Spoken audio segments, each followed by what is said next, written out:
ni'mal maula wa ni'man nasir. Hasbunallah wa ni'mal wakil, ni'mal maula wa ni'man nasir. Hasbunallah wa ni'mal wakil, ni'mal maula wa ni'man nasir. Sallu ala Nabi Muhammad. Alhamdulillah, alhamdulillahirabbil alamin. Kita sekarang akan mengkaji surah An-Nisa. Tadi sudah dibahas ayat 24 dan 25, masuk ke juz 5 ya dari Al-Quran. Surah An-Nisa ini adalah surah keempat dari Al-Quran. Dan sekarang kita melangkah ke ayat ke-26 yang insya Allah kajiannya akan dibahas oleh guru kita Al-Habib Al-Mukarram Habib Isa Al-Kaf. Fadal. Jazakumullah khairan jazak David. Ibu-ibu udah ngantuk belum? Masih segar? Udah lapar? Alhamdulillah. Terakhir Allah Subhanahu wa taala menjelaskan di dalam surat An-Nisa ayat 26 bahwa semua perintah Allah Subhanahu wa taala, semua yang disyariatkan oleh Allah Subhanahu wa taala, semua yang diperintahkan kepada kita sebagai umat muslim, umatnya baginda Nabi Muhammad sallallahu alaihi wasallam, segalanya adalah sesuatu yang akan menuntun kita kepada kebenaran, memberikan kejelasan hidup kita di dunia, membuat kita bisa memilih mana yang benar, mana yang salah, mana yang harus dijalankan, mana yang harus ditinggalkan, mana yang harus diprioritaskan dan mana yang harus ditinggalkan. Karena tidak ada suatu perintah pun kecuali perintah tersebut mendatangkan kebaikan buat diri kita. Tidak ada satu larangan pun yang dilarang oleh Allah Subhanahu wa taala kepada diri kita sebagai kemaksiatan kecuali hal tersebut berbahaya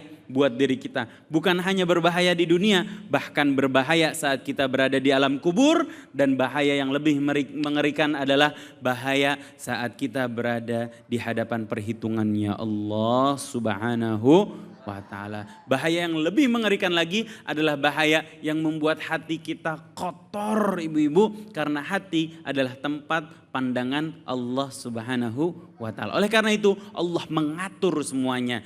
Apa yang Allah Subhanahu wa taala ajarkan di dalam Al-Qur'an agar kita memiliki kejelasan. Sebagaimana yang Allah Subhanahu wa taala firmankan di dalam surat An-Nisa ayat 26, yuridullahu liyubayyina lakum wa yahdiyakum sunanal ladzina min qablikum wa yatuba alaikum wallahu alimun hakim. Allah tuh pengen ngasih kejelasan loh buat diri kita. Karena nama lain daripada Al-Quran adalah Al-Bayyinat. Sesuatu yang ngasih kita kejelasan. Ibu-ibu kalau gak ada kejelasan enak apa enggak sih? Enggak. Orang utang sama kita gak tahu kejelasan kapan dia bayar. Kita juga apa bawaannya? Enak. Bawaannya apa? Panik. Kita kalau dapat kejelasan tuh kita akan bahagia dan akan tenang. Ketenangan tersebut akan kita dapatkan kalau kita berdekatan dengan Al-Quranul Karim.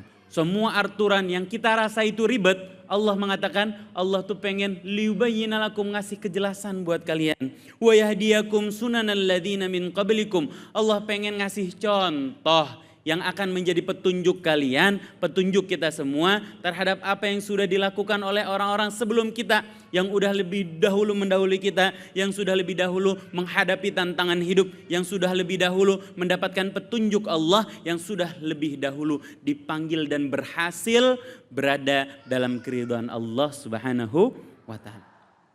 Wa yatuba alaikum, dan Allah pengen membenahi kesalahan kita. Yang tadinya kita banyak bodohnya, yang tadinya kita banyak maksiatnya, yang tadinya kita banyak salahnya, yang tadinya kita banyak zolimnya terhadap orang lain, bahkan lebih parah terhadap diri sendiri dengan dosa dan kemaksiatan kita. Allah pengen mengampuni itu. Gimana cara Allah mengampuninya? Adalah dengan kita nurut sama perintah Allah, jauh dari larangan Allah, serta bertaubat, berjanji sama Allah tidak mengulangi sama sekali dosa yang kita lakukan kepada Allah, sama sekali tidak melakukan kemaksiatan dan pembangkangan terhadap segala perintah Allah. Allah pengen itu. Allah pengen nutupin dosa kita, Allah pengen menutup rapat-rapat aib kita. Makanya Allah perintahkan segala sesuatunya termasuk dalam urusan rumah tangga. Allah atur supaya aib kita ditutup sama Allah, dosa kita ditutup sama Allah, kesalahan kita diperbaiki sama Allah, kekurangan kita ditambal sama Allah. Wa yatuba alaikum wallahu alimun hakim. Karena Allah maha mengetahui lagi maha bijaksana. Gak ada yang lebih tahu kesalahan diri kita dibandingkan Allah. Bahkan lebih daripada diri kita sendiri. Gak ada yang tahu kekurangan kita dibandingkan Allah. Gak ada yang lebih tahu dibandingkan Allah. Bahkan dari diri kita sendiri. Gak ada yang tahu gimana cara nutup kekurangan kita selain Allah Subhanahu wa ta'ala. Gak ada yang tahu bagaimana besarnya memalukannya aib kita. Dan Allah pengen menutup itu. Dan bagaimana agar menghapus aib itu selain Allah Subhanahu wa ta'ala. Maka serahkan semuanya kepada Allah. Kasih semuanya kepada Allah. Akui semua kesalahan dan dosa kita kepada Allah. Akui segala kemaksiatan, kecerobohan, kebodohan kita. Di hadapan Allah, bukan di status Instagram. Di hadapan Allah, bukan di status sosial media. Di hadapan Allah, bukan di gosip-gosip tongkrongan kita ibu-ibu. Di hadapan Allah. Maka Allah akan menutupnya, Allah akan memperbaikinya, dan Allah Subhanahu wa ta'ala akan menghapuskan dosanya, plus dikasih bonus sama Allah. Allah akan memudahkan rezekinya, Allah akan memudahkan hidupnya, dan Allah akan menuntun dia menuju jalan Allah Subhanahu wa ta'ala. Dalam firman lain Allah Subhanahu wa ta'ala mengingatkan, walladzina jahadu fina lanahdiyannahum subulana. Orang yang bersungguh-sungguh terhadap kami, dia betul-betul bersungguh-sungguh menutup dosanya, minta ampun sama Allah Subhanahu wa ta'ala, kami akan beri dia petunjuk jalan menuju kami. Wallahu a'lam bishawab. Terima kasih banyak Habib. Bu. Pak. Yang mau nanya siapa? Silakan angkat tangan. Saya kasih kesempatan sama ibu-ibunya deh Pak. Gantian ya Pak ya. Ibu silakan. Nama dan pertanyaannya. Assalamualaikum warahmatullahi wabarakatuh. Waalaikumsalam warahmatullahi wabarakatuh. Silakan Ibu. Nama dan Nama pertanyaan. saya Ibu Hafsah Bu Hafsah. dari Majelis Ta'lim Al-Hidayah Al-Muhajirin. Masya Allah. Mohon bertanya Ustadz. Silahkan Bu Hafsah. Sekarang kan zaman gadget ya Ustadz. Betul. Ya, kadang itu bisa membuat kebaikan buat diri kita, kadang juga membuat rusak diri kita. Dan aplikasi apapun itu ada di HP kita. Betul. Ya, mohon pertanyaan saya Ustadz, bagaimana cara kita supaya menghindari hal-hal yang dapat merusak keimanan kita, terutama dari aplikasi WA misalnya, kemudian aplikasi stiker yang porno dan jorok dan tidak senonoh yang ada pada diri kita, handphone kita yang ada di rumah kita. Dan itu dengan mudah kita buka di handphone kita. Jazakallahu khairan katsiran. Assalamualaikum warahmatullahi wabarakatuh. Waalaikumsalam warahmatullahi wabarakatuh. Habib, mungkin saya pertebal lagi kali ya Habib ya. Pertanyaan Ibu itu dari media sosial atau mungkin dari handphone, itu potensi selingkuh itu juga cukup besar. Ya kan ya. Ada orang melakukan perselingkuhan itu melalui media sosial. Mungkin dari mulai kata-kata yang simple, apa kabar, selamat pagi, kamu lagi ngapain, ya kan Bu ya? Nih Bu kayaknya pengalaman banget ngelihatnya. Kayaknya gue tahu nih ada yang kayak begini nih ya, gitu ya kan? Kamu lagi apa, udah makan belum lah, udah ada tangan masih nanya udah makan belum. Silakan Habib yang kayak gini gimana menyikapinya, fadhol ya Habibi. Ibu-ibu hati-hati sama setan gepeng. Apa itu setan gepeng?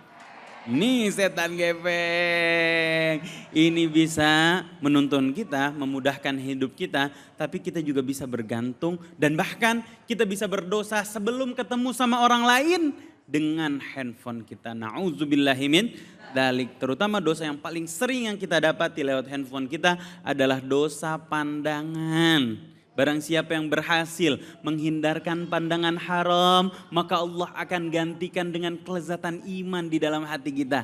Tahan sedikit, dari memandang yang haram. Tahan sedikit dari melihat sesuatu dengan pandangan merendahkan. Tahan sedikit dari melihat sesuatu dengan syahwat dari mata kita. Maka Allah akan menggantikan itu dengan kelezatan iman di dalam hati kita. Amin ya rabbal alamin. Sebaliknya, kalau kita belum bertobat terhadap pandangan kita, maka hati kita akan menjadi rusak. Kata Sayyidina Ali bin Abi Thalib, barang siapa yang tidak bisa menjaga matanya, maka hatinya tidak ada harganya. Na'udzubillahi min dzalik. Beberapa ulama bilang berapa banyak orang yang menghadapi sakaratul maut dengan sulit atau bahkan su'ul khatimah karena dia belum sempat bertaubat terhadap pandangan haramnya. Na'udzubillahi min.